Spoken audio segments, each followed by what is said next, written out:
Hello and thanks for joining us. My name is Jim Coles. And I'm Meredith Porterfield.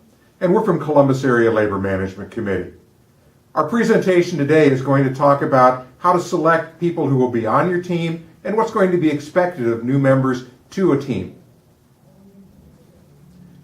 Before you can identify who should be a part of your team, you first need to identify what the purpose of the team will be. This will enable you to decide who needs to be represented. You want to be sure that you have people who have a stake in the problem or will be impacted by the work of the team. Be sure that you select representatives who are cross-functional, so that as many different areas as possible who will be impacted by the work of the team are on the team. It is important that you have a consistent membership. We've seen some teams that have tried to use a rotating membership or intermittent members. That destroys the continuity and prevents you from working on a particular problem or a set of issues over a series of meetings. Remember that in organized companies, management needs to select management members who will serve on the team, while the union needs to represent employees who will represent other employees on that team. It is important when you're bringing new people onto an existing team that you explain to potential group members the importance of that team, what they're trying to do, and the importance of their commitment to the group and to its work. New members need to make it a commitment to attend meetings and be willing to attend meetings on a regular basis. They also need to be willing to do any work that's needed for the project between meetings.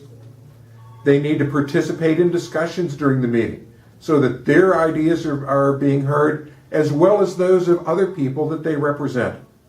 Be sure and let new members know the history of the team and the ground rules of that team so that they can more easily adapt themselves to what's going to happen within the meetings. You also need to be sure that everyone knows exactly what is expected of them through their work on the team. The other thing to consider as far as who should attend your meetings are guests. Guests are very important to your meetings because if you're working on a particular problem, they can supply some other information that the group may not have considered. So it's important that you either invite them, or maybe it's going to be in a situation where they request to come to your meeting to provide you with some information.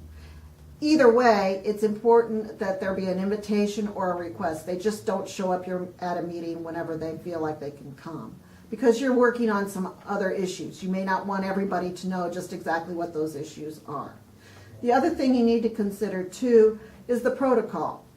Who's going to approve having guests come to your meeting, and when are they going to come? Is it going to be the group? Is it going to be co-chairs? Those kinds of issues are something that you need to work out. The other thing that we get questioned about when we first start with groups is about the size of a group. And as far as we're concerned, group size doesn't matter. We've seen small groups work together. We've seen large groups do very well together too. What is important is the representation that you have within your group. And it's the dedication also that's important from group members to the group work. So consider that. As far as large groups are concerned, there's ways to work with that. Maybe you're going to break into subcommittees to work on pieces of a problem that you might be working on. That could help. But one of the things you also need to consider with that too is you need to adjust your expectations. In that if you're going to work in subcommittees for some time and then you come back as a whole group and look at some issues from the subcommittees, it's going to take a little bit longer. So that's our information today on who should attend meetings. Hope that helps you as far as your group process is concerned. Watch for our other videos too. Thanks.